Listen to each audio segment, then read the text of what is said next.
upset plenty of people and possibly embarrassed Prince Harry. It was one of those nights when everything felt still, almost too still. Past midnight, when even the bright lights of Beverly Hills seemed to have dimmed into silence, a sudden phone buzz shattered the calm. The studio manager, half asleep and disoriented, squinted at the glowing screen. A number from Beverly Hills flashed back at him, unknown, unexpected. After a brief pause, he answered. What followed would soon set the internet ablaze. The voice on the line was cool, steady, and chillingly controlled. "You don't know me," it said, each word sharp as a blade. "This is Meghan Markle. Take it down. You'll regret it." That was it. No explanations. No hesitation. Just those icy words that hung in the air long after the call ended. And with that, the midnight calm shattered into a storm. Not wearing a poppy alongside her husband at Kris Jenner's 70th birthday party. At first, he laughed it off. It had to be a joke, right?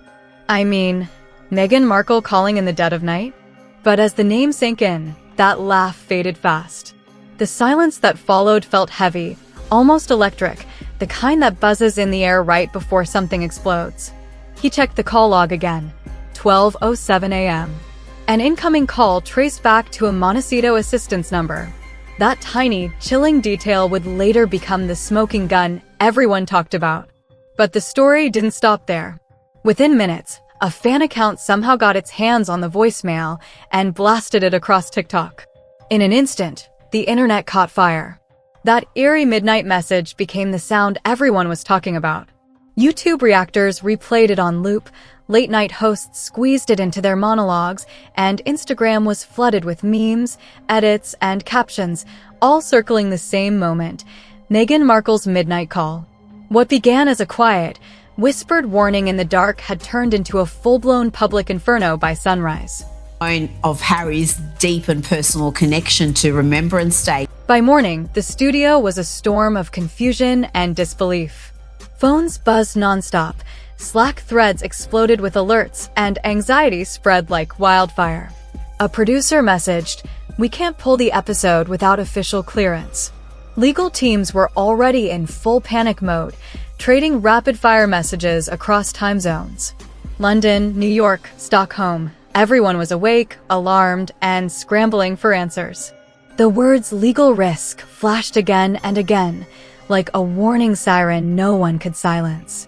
When Joe Rogan finally caught wind of the situation, he was mid-sip of his coffee. He froze. Then, without a word, he replayed the clip. Once, twice, a third time.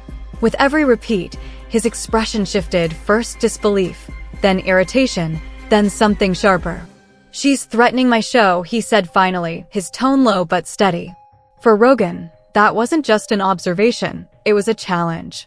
And if there was one thing he didn't do, it was back down. Within minutes, he called an emergency meeting. That single act of defiance would set the tone for everything that followed over the next 48 hours. Don't you miss that feeling, getting lost in a story that feels like it was written just for you? If your heart needs a little magic, click on the link in I button or in the description or pinned comment. It's waiting at infowebster.com. Go feel something again. Shows us what the Sussexes have been reduced to, unapologetically tacky. How pathetic and disappointing their priorities currently are. Also, the Kardashians have been selling secrets about... Without any build-up, right in the middle of the episode, Rogan leaned forward, voice steady but charged, and dropped the bomb live. He played the clip on air. The studio erupted, gasps, nervous laughter, stunned silence, all colliding at once. The moment was pure chaos and adrenaline, a cocktail of disbelief and thrill that you could almost feel through the screen. And then the internet exploded. "Take it down" wasn't just a demand anymore. It became a meme, a slogan, a full-on movement. Twitter threads lit up, TikTok edits rolled out in waves, and fans started chanting the phrase like a digital rebellion. By the time dawn hit, Spotify was scrambling. Internal memos were flying across inboxes faster than anyone could reply. One executive typed frantically, "Did she actually call?" Within minutes came the response, with proof. 12:07 a.m., Montecito Trace, subject, midnight call. Under that, a red-tagged warning, risk level high.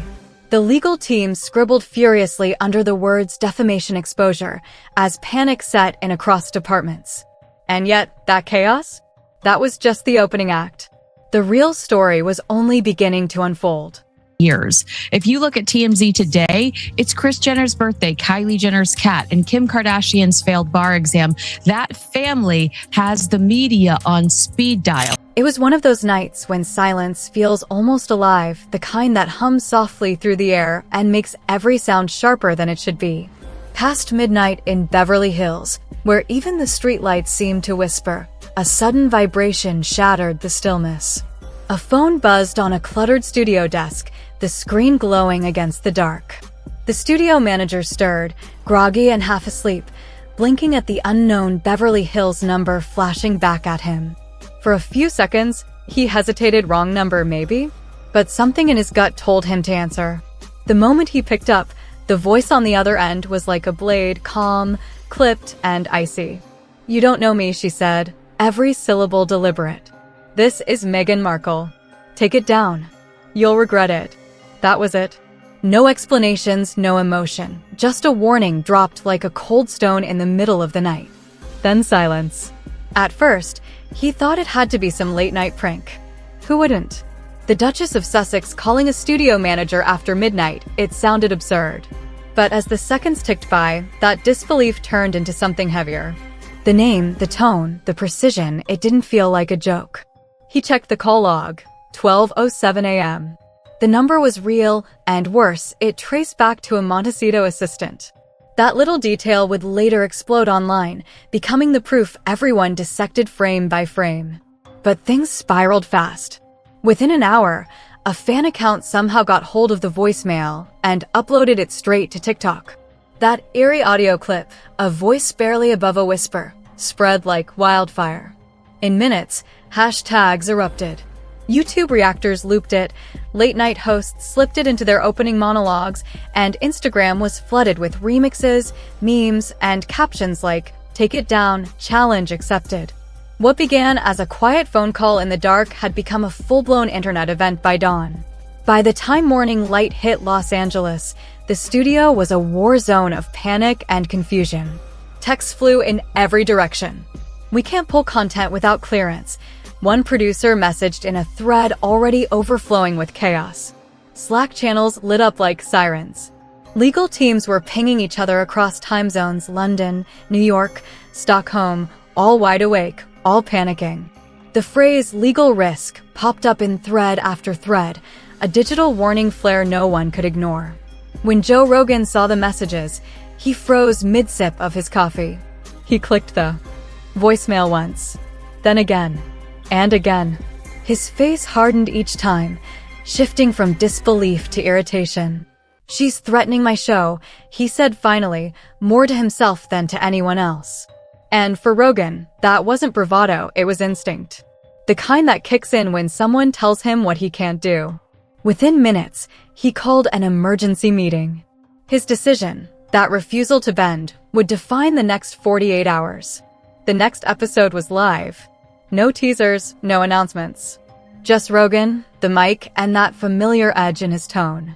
And then, without any warning, he dropped the bomb. He played the voicemail on air. The reaction in the studio was instant. Shock, laughter, gasps, a swirl of disbelief and adrenaline. You could feel it through the broadcast. The internet, of course, lost its mind. "Take it down" wasn't just a quote anymore. It had become a cultural moment, a meme, a slogan, a symbol of rebellion. Within hours, TikTok was ablaze with remixes. Twitter turned into a battlefield. YouTube commentary channels ran theories on loop, and every influencer suddenly had an opinion. By sunrise, Spotify was in meltdown mode. Internal emails flew out in every direction, flagged, urgent, classified. One executive typed, "Did she really call?" A reply came seconds later with proof attached. 12:07 a.m., Montecito trace, subject, midnight call. Red label, risk level high. Legal scribbled notes under a fresh heading, defamation exposure. The tone was clear, this wasn't just gossip anymore. It was potential litigation in motion. But by then, it was already out of control. The genie was long gone from the bottle. And the craziest part? This was only the beginning. Because once the internet gets hold of something like that, it doesn't let go, it mutates. People slowed down the audio, claiming hidden tones and whispers. Conspiracy threads spun out of nowhere. Some insisted it wasn't Meghan at all, that it was AI generated. Others swore it was her, breaking under pressure. Every theory made it louder, messier, and more impossible to ignore.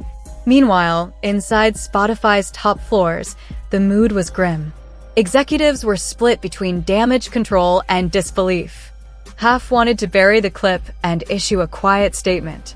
The other half knew that was pointless. The clip had already burned across every corner of the internet. Rogan, for his part, wasn't backing down. He doubled down instead, hinting on his next show that certain people were trying to silence him.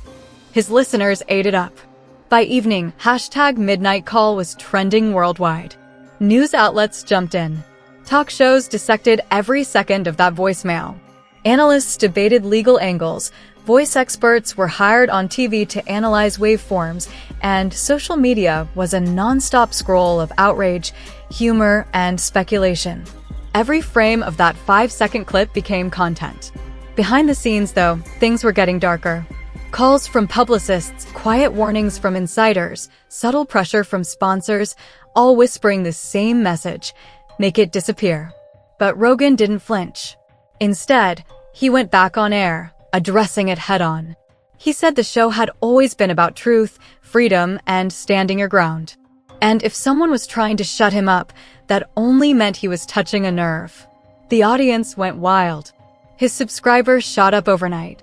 Every repost, every reaction only added fuel to the blaze. Spotify, stuck between loyalty and liability, held its breath. They couldn't silence the world's biggest podcaster, not without blowing up their own empire. And somewhere in Montecito, phones were lighting up too. The royal PR teams were in overdrive, trying to get ahead of the story. Statements were drafted, edited, and pulled back before they ever saw daylight. But silence was speaking louder than anything they could have written. As day turned to night again, the clip had transcended scandal. It had become folklore. No one could say for sure whether that voice on the phone really belonged to Meghan Markle or whether it was something else entirely. But in the court of public opinion, that didn't matter. The moment was too big, too strange, too perfectly viral to fade quietly. What started as a simple phone call in the dead of night had turned into a cultural firestorm that no one could contain. And for Joe Rogan, for Spotify, for Meghan herself, that single moment had redrawn the lines of what power, privacy, and defiance looked like in the age of the internet. And as the world argued, laughed, and obsessed over that midnight voice, one truth cut through the noise. In this digital age, nothing ever really disappears.